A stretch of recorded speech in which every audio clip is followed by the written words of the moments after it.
네, 오늘 우리 같이 말씀 나누겠습니다. 오늘은 12장 복음적 재세례파 그리고 메노 시몬스의 생애와 사상에 대해서 우리 함께 나눕니다.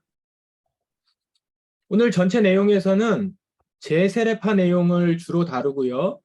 그다음에 대표적인 인물인 메노 시몬스를 마지막에 좀 다루도록 그렇게 하겠습니다. 책에 이제 나와 있는 대로 이렇게 할게요. 우리 재세례파에 대해서는 여러분들이 잘 모르는 부분이 많을 겁니다.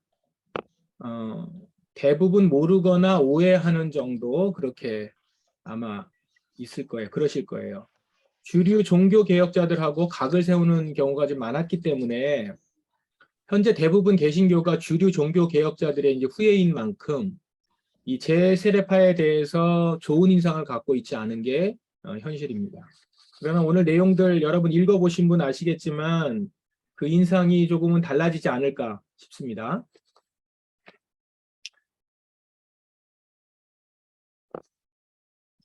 16세기 종교개혁은 단선적인 운동이 아니었다. 교회사 클래스에서 그렇게 얘기하고 있죠. 매우 복잡하고 다양한 성격을 가지고 있었습니다. 그러니까 종교개혁하면은 루터, 츠빙글리, 칼뱅, 루터, 츠빙글리, 칼뱅을 여러분들이 지금 들으시면서도 같이 공부하면서도 깨달으셨겠지만 이것이 이렇게 딱 일률적으로 그래가지고 잘 편성이 돼가지고 종교개혁이 한 힘으로 연합해서 딱 이루어진 게 아니고 곳곳에서 산발적으로 매우 복잡하고 다양한 성격을 가지고 있었고 종교개혁자들 사이에서도 의견 충돌이 있었고 그랬다라는 거죠. 획일적이지 않고요. 로마 가톨릭에 반대한다는 면에서만 같았어요. 그런 면에서만 같았고 종교개혁자들 안에서도 의견 충돌이 컸다라는 것이죠.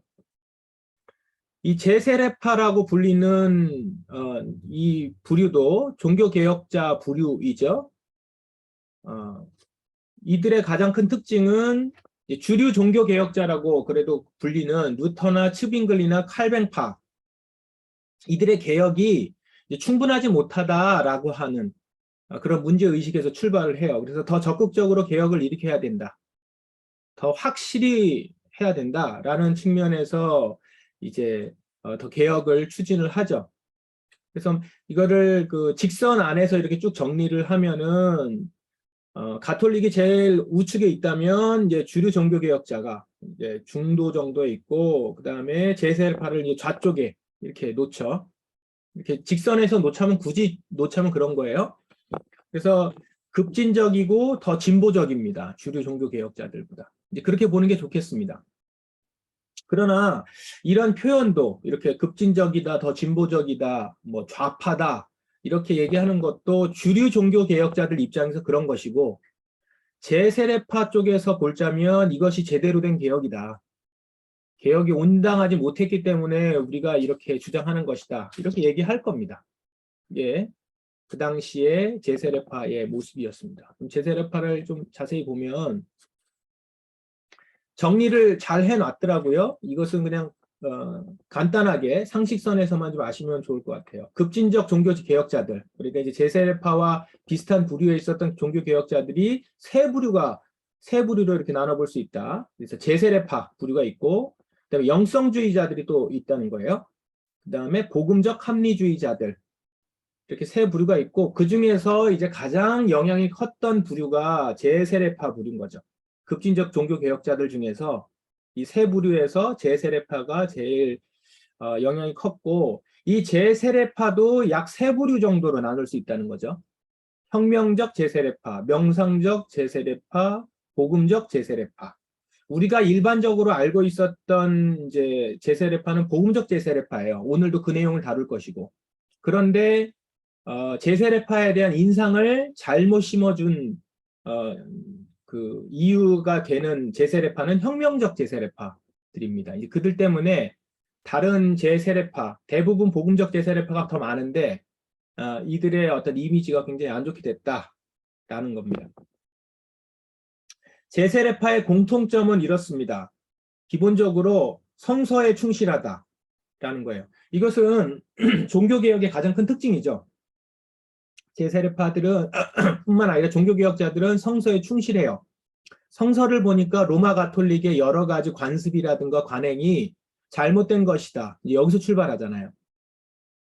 근데 제세례파들은 더 성서에 충실하다는 거죠.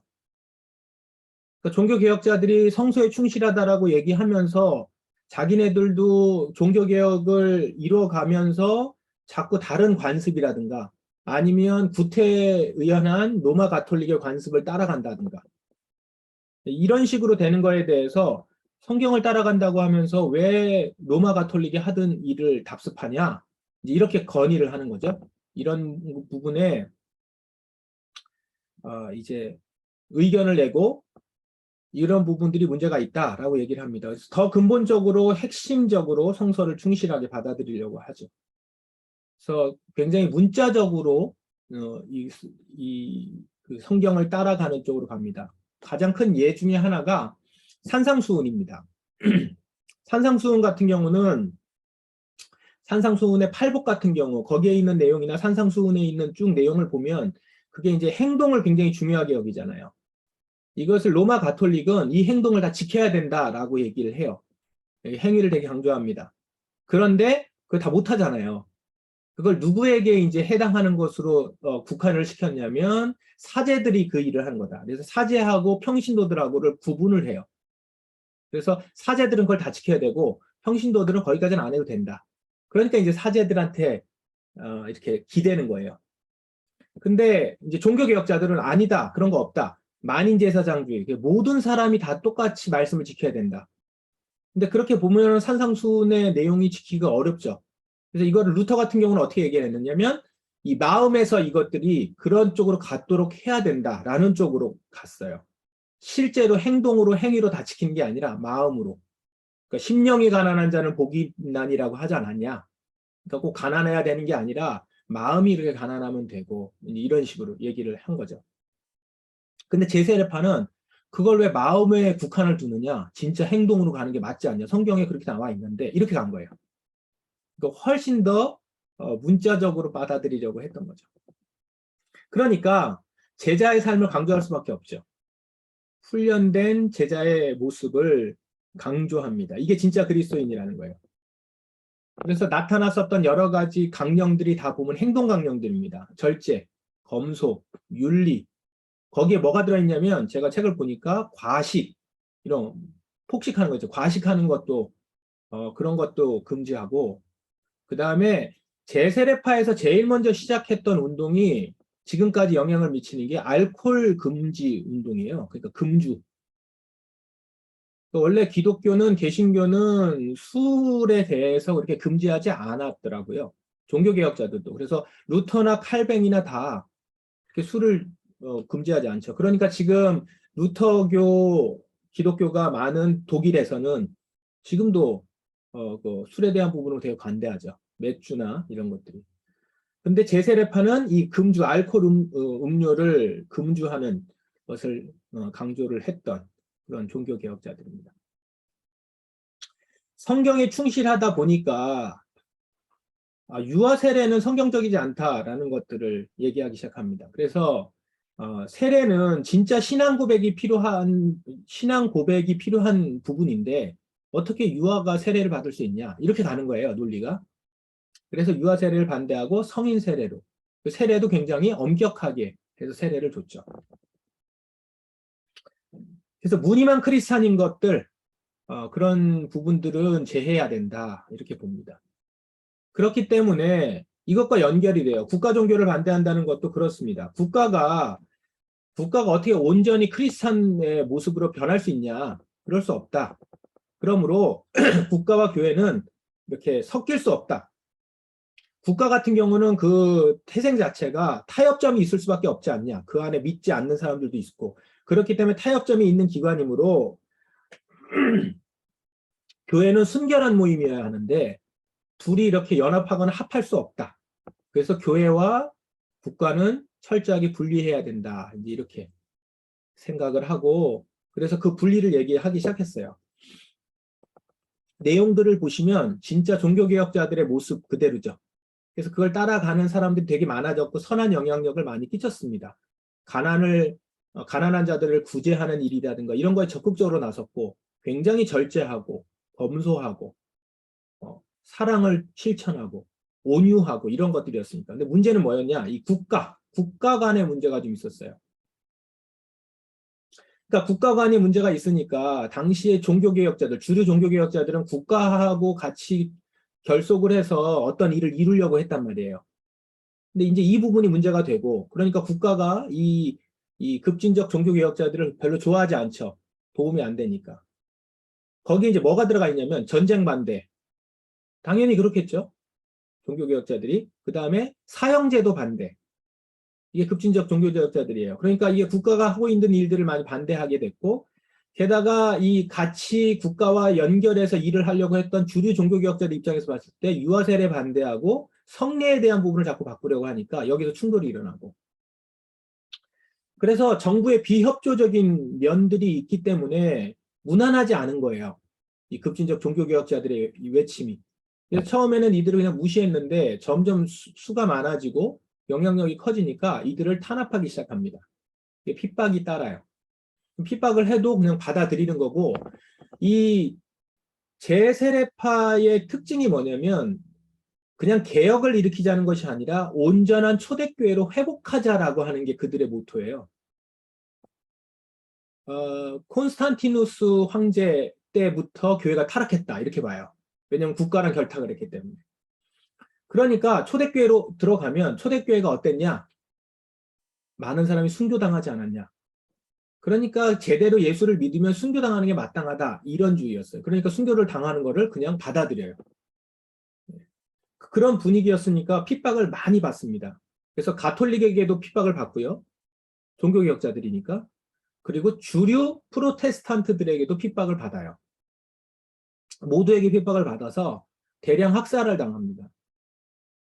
그러다 보니까 큰 핍박이 당하고 어려움이 있으니까 이게 어려움이 있으면서 굉장히 혼란이 있잖아요. 사람들이 막 죽어나가고 그 내용들을 제가 이렇게 기록들을 보니까 정말 그 로마 시대에 당했었던 핍박들 그런 내용들이 다 나와요. 죽는 방법도 그렇고 죽이는 방법도 그렇고 너무 잔인하게 이런 일들을 당하니까 이제 혼란이 오지 않습니까? 이렇게 되면 그 핍박을 당하는 쪽에서 꼭 나타나는 양상이 있는데 그게 뭐냐면 이제 종말론적인 부분이란 말이에요. 아, 이제 새 왕국이 올 것이다. 조금 더 기다려라. 이제 순교자들이 많으면 종말을 기다릴 수밖에 없어요. 그래서 종말론자들이 많이 생기기 시작했고 그러면서 한편으로 뭐가 나오기 시작하냐면 왜 우리는 이렇게 당하고만 있어야 되냐. 과격파가 등장하기 시작합니다. 무기를 들어야 된다. 싸워서 이겨야 된다. 마지막 때 심판이 있지 않냐. 이러면서 무력 사형이 가능하다는 주장을 하기 시작해요. 근데 이거를 하려면 근거가 없잖아요. 성경에는. 근데 이때 이제 주장이 뭐냐. 성령의 계시로 허락받았다. 이렇게 나오기 시작합니다. 그러니까 실제적으로 이제 어떤 영성파들이 기도하다가 성령께서 특별 계시를 하셨다는 거예요. 무기를 들라고. 그러면서 혁명적 재세례파들이 일어나기 시작합니다.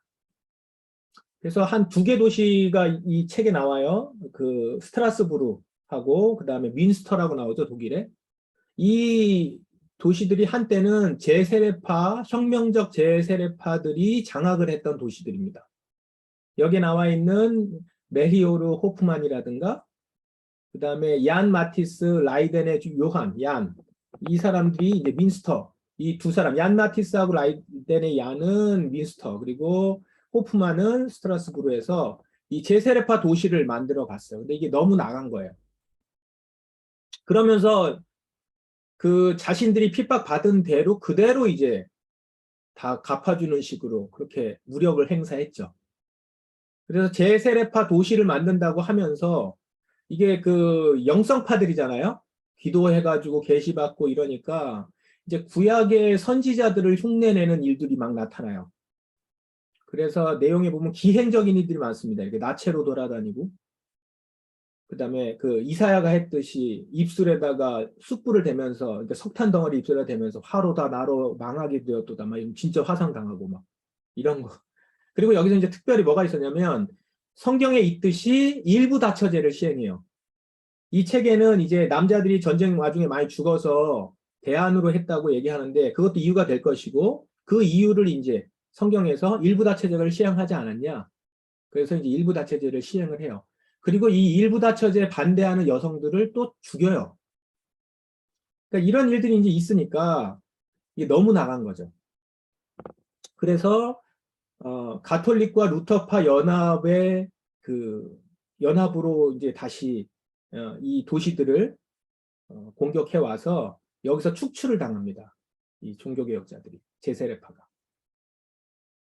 이 사건들이요 제세례파의 이미지를 완전히 그 주가를 완전히 폭락시킨 거죠. 그래서 마치 제세례파는 광신도들의 패거리 이런 식으로 이제 매도를 당하게 됐던 것입니다. 그래서 우리가 이제 알고 있는 제세례파 모습하고 좀 이상한 내용들을 들었던 내용들이 이런 건데 이들은 한때에 그 전에 한 10년 이상 쌓아왔던 제세례파의 좋은 점들을 완전히 이렇게 무너뜨린 일이긴 하지만 소수거든요. 그 이후에도 이런 일이 있은 이후에도 제세례파는 자신들이 원래 가지고 있었던 좋은 어떤 종교개혁의 면모들을 유지해 나가고 이어갑니다. 그래서 이제 이 책에서는 복음적 제세례파라고 이렇게 분류를 해서 얘기를 합니다.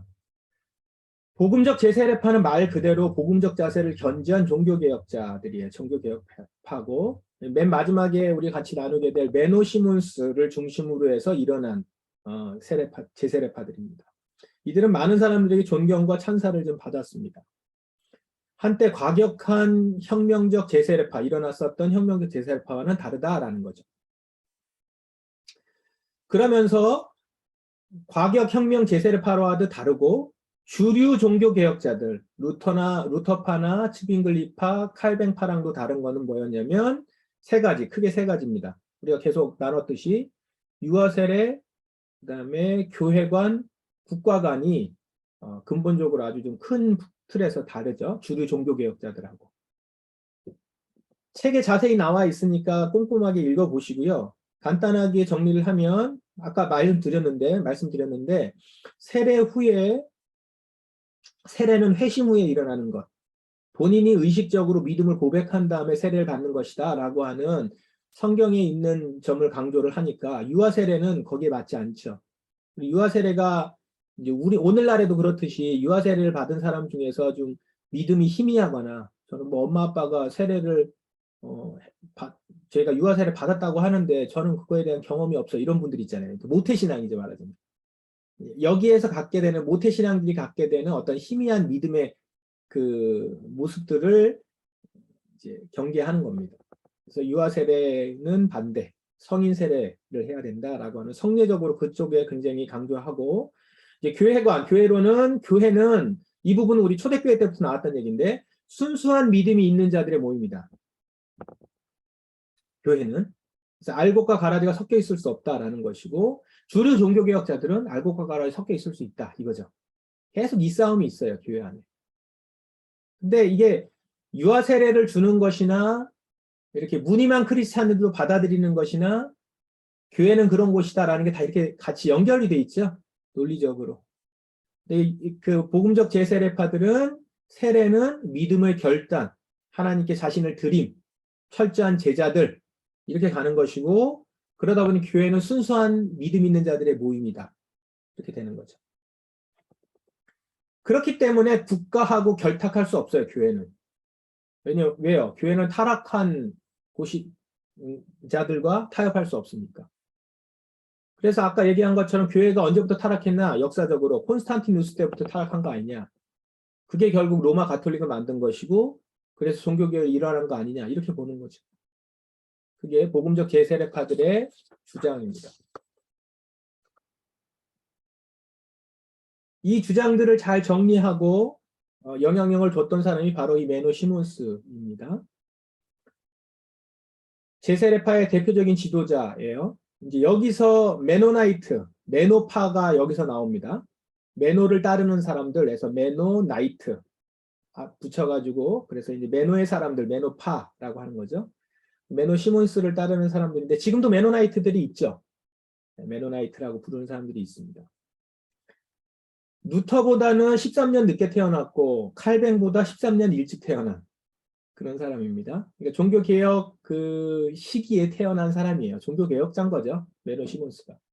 어찌 보면 이들이 주류로 종교개혁자가 됐다면 조금 더 달라지는 모습이 될 수도 있겠다 이런 생각을 하게 됩니다. 가톨릭 사제였고 나중에 프로테스탄트로 이제 개혁자가 된 사람입니다. 오직 성경, 철저한 성서주의자였습니다. 그 메노 시몬스가 생각했었던 오직 성경의 관점으로 보자니까 가톨릭뿐만 아니라 종교개혁자들도 너무 헛된 그 인간적인 전통이나 헛된 학문의 조합이 많다라는 거예요. 그래서 비판합니다. 그리고 그리스도 중심적이니까 구약보다는 신약을 더 강조하고요. 그리고 이 사람이 가톨릭 사제여서 그런지 몰라도 외경 문헌을 이제 적극적으로 받아들입니다. 그래서 경전으로 받아들여서 외경 문헌에 있는 것을 가지고도 말씀의 가르침을 많이 따르곤 했던 것 같아요. 그러니까 그리스도 중심적인 부분이 있다면 잘 받아들였었던 것 같습니다. 성경에서 철저히 성서주의자라고 하는 부분이 어떤 부분이냐? 행동을 강조했고 삶의 변화를 강조했죠.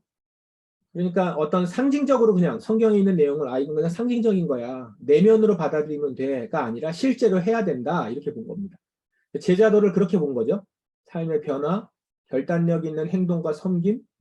그래서 믿는다는 말보다는 따른다는 것을 더 중요하게 여기고 이런 측면에서 이제 가난과 복음 전도, 나눔 이런 일들을 실천해 나갑니다. 그러니까 우리 중세에 봤을 때 수도원 운동에서 봤던 영성들과 좀 일맥상통하는 면이 있습니다. 성례전도 성경을 근거해서 중심으로 하니까 유아 세례를 반대하고 성인 세례를 주장한 거죠. 메노 시몬스가 이 부분을 주장을 했고 이것이 이제 제세례파가 따르는 부분입니다. 그리고 좀 특징적인 것은 뭐냐면 세종 예식을 강조합니다. 이것이 예수님이 십자가에 달려 돌아가시기 전날에 행했었던 굉장히 중요한 예식 아니냐. 성례식도 했지만 세종 예식도 했고 너희도 이와 같이 하라라고 하지 않았냐. 이렇게 본 거죠. 그래서 세종 예식을 굉장히 강조하는 세족식을 강조하는 거죠. 어쩌면 오늘날 우리가 이렇게 세족식 하는 것도 이런 측면이 좀 있는 것 같아요. 이 메노나이트들의 어떤 예식을 저희들이 받아들여서 세족식이 우리에게 있어서 성례는 아니지만 중요할 때마다 한 번씩 하잖아요. 그렇죠? 그리고 이 메노나이트들이 미국에 영향을 많이 미쳤어요. 미국 기독교에. 그래서 이 세족식 같은 경우에 그 문화가 이게 약간 미국 문화잖아요. 미국에서 이렇게 넘어온 그런 측면이 좀 있습니다. 그 다음에 이런 그 믿음관, 성경을 보는 관들 가지고 있으니까 파문이 필요하다고 본 거예요. 파문. 그래서 금지시키고 축출하고 치리하고 이런 거죠. 왜요? 교회 순수성을 지키기 위해서. 교회는 순수한 믿음의 사람들의 모임이니까 이를 위해서는 파문이 필요하다. 그래서 파문을 강조했던 사람입니다. 그러니까 한편으로는 교회를 아주 거룩한 모임으로 보았으니까 엄격했고요. 이 엄격함을 추구하니까 개인들에게 있어서 훨씬 더 헌신적이고 정결하고 거룩한 모습들을 요청하고 요구했죠. 이게 그리스도인의 모습이다. 이렇게 했었던 거죠. 그래서 이것을 따르려고 하는 사람들이 계속 이어나갑니다. 그래서 세계에 흩어져 살면서도 메노나이트들이 있죠. 그 메노나이트들이 여러 가지 면에서 이제 나타납니다. 조금씩 그 모양새를 다르게 해서 그 중에는 우리가 잘 알고 있는 뭐 아미쉬라든가 그리고 보통 이렇게 현대 문물들을 잘 받아들이지 않는 그런 사람들은 어떤 기독교인들이 대부분 이제 메노나이트들이죠. 그래서 성경에 있는 대로 그리고 세상과 국가와 정부가 주도하는 어떤 일들에 그렇게 막 참여하지 않고 받아들이지 않고 적극적이지 않죠. 그 중에 이제 대표적인 것들이 전쟁에 참여하는 군대 군대 징집하는 일에 반대하고 평화주의자들입니다. 평화주의자들, 자연 친화주의자들. 그래서 그런 어떤 성경에 있는 그대로를 받아들이려는 것들을 추구하는 사람들의 모임으로 이제 이어져 왔습니다. 현재도 메노나이트로 알려진 추종자들이 전 세계에 있고 이들은 그리스도의 제자의 삶을 살기 위한 노력들을 지금도 하고 있다라고 합니다. 제자도 형제의 사랑과 무저항 이런 정신들이 지금도 정신들을 가지고 신앙생활을 하고 있는 사람들이 있죠. 이들은 이제 제세례파라고 하고 이들은 자신들이 이제 참된 그리스도인으로 살아간다라고 믿고 지금도 있습니다. 이들도 하나의 우리 기독교의 개신교의 한 흐름입니다. 기억하시면 좋겠다 싶습니다. 네, 오늘 제세례파에 대한 내용 여기까지 같이 하도록 하겠습니다.